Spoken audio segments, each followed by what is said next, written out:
demander.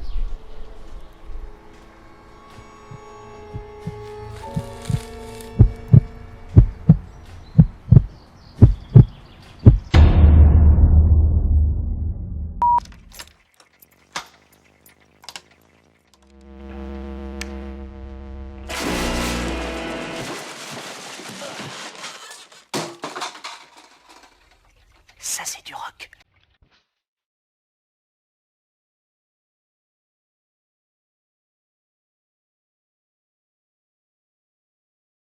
En 1970, au crépuscule de sa courte carrière, le Velvet Underground célébrait dans son ultime album une musique née dans les méandres d'une Amérique des années 50 post-McCarthyiste. Une Amérique conservatrice qui allait malgré elle voir souffler les prémices d'un vent d'émancipation et de liberté. Ce Velvet se veut l'héritier de cette génération de pionniers contestataires, de ces poètes beats, réfractaires au conformisme de leur époque, et voulant revenir aux sources de l'Amérique sauvage. De ces rebelles sans cause, dignes du personnage littéraire le plus emblématique de cette contre-culture, Dean Moriarty. Et de ces nouvelles idoles, prêtes à faire exploser un pays, lassé par ses mœurs ancestrales. L'essence même du Velvet vient avant tout de là, du souhait de casser les barrières établies, d'aller au-delà des limites, aux confins de l'expérience de l'existence. Mais elle vient surtout de l'environnement qui l'a entouré. J'ai nommé la seule, l'unique.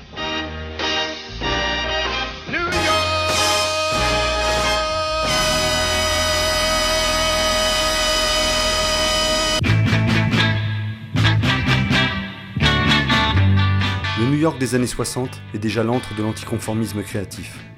La ville, qui a vu nombre de ses artistes réfugiés durant la guerre regagner l'Europe, a su recréer un nouveau souffle. Dans le quartier du Village, la proteste song du folk bat son plein, suivant le chemin emprunté par la littérature beat depuis le milieu des années 50, qui prône un retour à l'América originelle. Ce renouveau va se caractériser aussi dans le domaine du cinéma, par une volonté de casser les codes esthétiques et narratifs préétablis par l'industrie hollywoodienne. Le cinéaste lituanien Jonas Mekas crée avec d'autres artistes la Filmmakers Cooperative en 1961, collectif adepte d'un cinéma poétique et expérimental. Enfin, la Grande Pomme fait également figure de proue dans la musique underground, avec des artistes tels que Lamont et Young, pionnier de la musique minimaliste et créateur du Dream Syndicate, précurseur de ce que sera le Velvet. C'est depuis cette sphère d'avant-garde que le Velvet Underground va émerger, porté par ces deux figures charismatiques.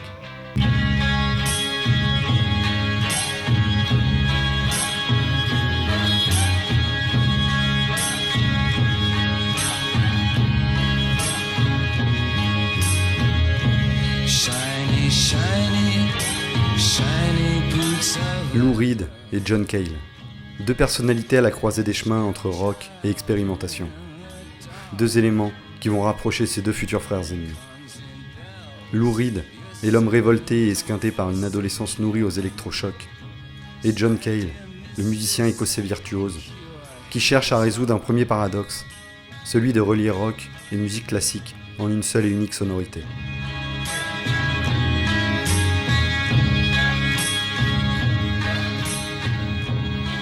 Ces deux pierres angulaires du Velvet vont se contenter de créer leur propre son. L'amplification des instruments leur offre des bourdonnements harmoniques qui feront l'essence même du Velvet. Les deux expérimentent des sonorités nouvelles. Cale n'hésite pas à monter des cordes de guitare sur son violon alto, et Reed à accorder les siennes sur une seule et unique note. C'est en cette fin d'année 1965 que le Velvet, alors enfin dans sa configuration classique, va faire son entrée dans le milieu underground new-yorkais, et ce, par la petite porte du cinéma expérimental.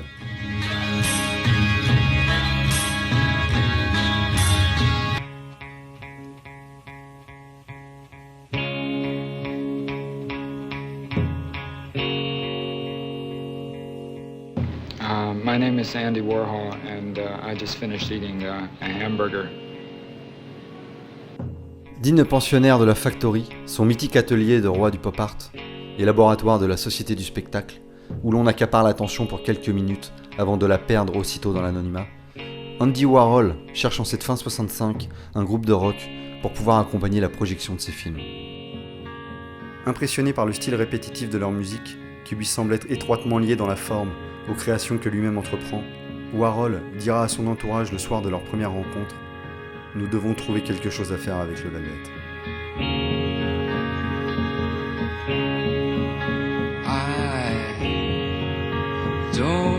Il leur propose de les produire entre les murs de sa factory.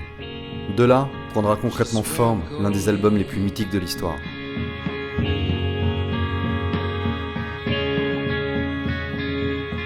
Du haut de son aura d'artiste plasticien et de cinéaste, il va laisser libre cours à la créativité du groupe, en leur imposant aucune limite.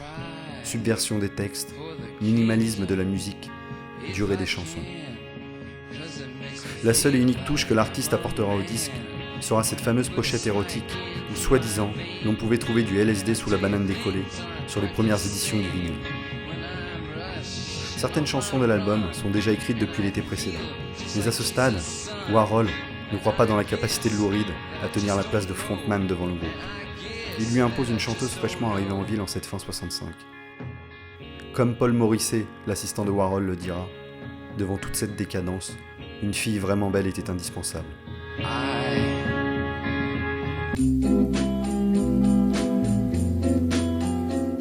Christa Päffgen, jeune mannequin allemand ayant eu son premier quart d'heure de gloire dans la Dolce Vita de Fellini quelques années plus tôt, hypnotise de par sa beauté glacée la Factory.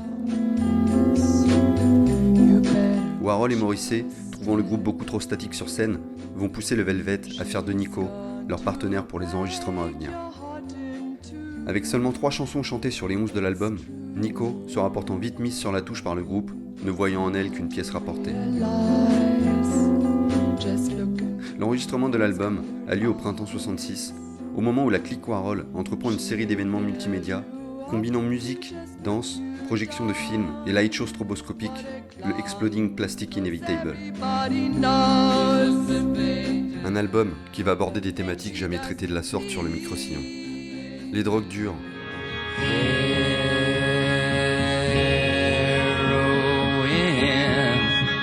it's my wife and it's my life because a manna to my vein leads to a sinner in my head. le sadomasochisme, Shiny, shiny, shiny boots of leather, whiplash, girl child in the dark. mais aussi des chansons d'amour dont seul le poète Lou Reed avait le talent. Des thématiques certainement à l'origine du paradoxe légendaire de l'album à la banane. Dear mistress, and cure his heart.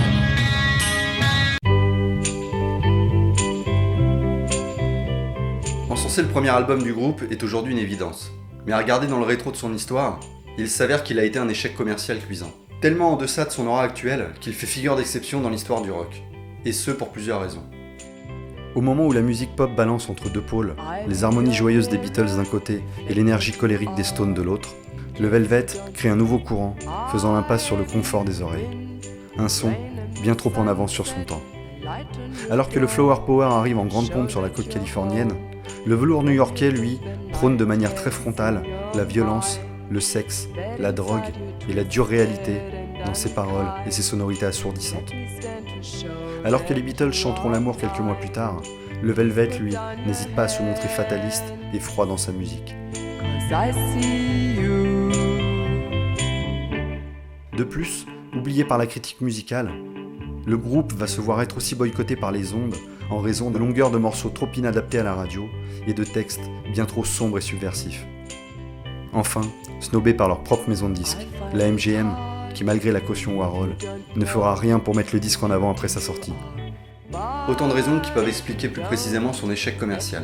L'album atteindra au mieux la 103e place des charts avant d'y disparaître 3 mois après sa sortie. S'ensuivra alors un boycott de la bande à Warhol envers son propre berceau. Alors qu'il est le groupe le plus représentatif de sa ville, le Velvet Underground ne jouera plus à New York entre cette période et les 3 années suivantes. La seconde vie de l'album surviendra après la sortie du deuxième opus solo de Lou Reed en 1972.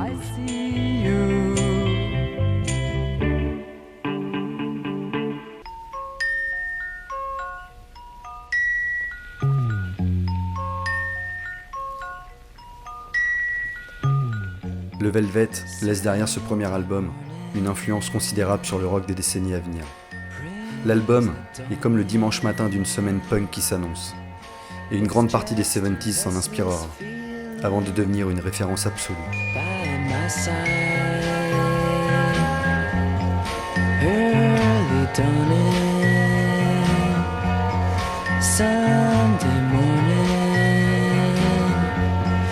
It's just the wasted years so close behind. Watch out, the world's behind you. There's always someone around you who will call. It's nothing at all. L'échec de l'album rend malgré lui le groupe cohérent avec son essence originelle, celle d'un groupe incompris, d'une époque que lui-même avait choisi de tourner le dos. Trop en avance dans sa forme esthétique, trop en avance et trop sombre dans sa nature. Alors que la côte ouest se livre à son utopie hippie, la lucidité et le fatalisme du Velvet laissent présager la dure réalité et la noirceur des années à venir. Ce disque restera comme le disque des paradoxes, un disque fait de berceuses pour enfants autant que d'expérimentations assourdissantes, dans un style qui relie rock et symphonie, pour ce qui restera comme l'échec le plus réussi de l'histoire du rock. There's always someone around you who will call. It's nothing at all.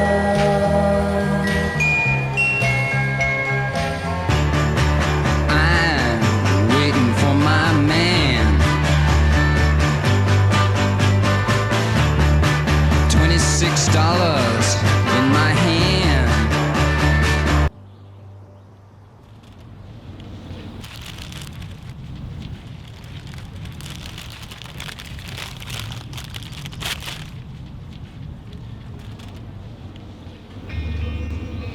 Et toi, t'as quelque chose pour moi ?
Rock and roll, man. Like the first time you heard it. It's fast, it's dirty, it smashes you over the head.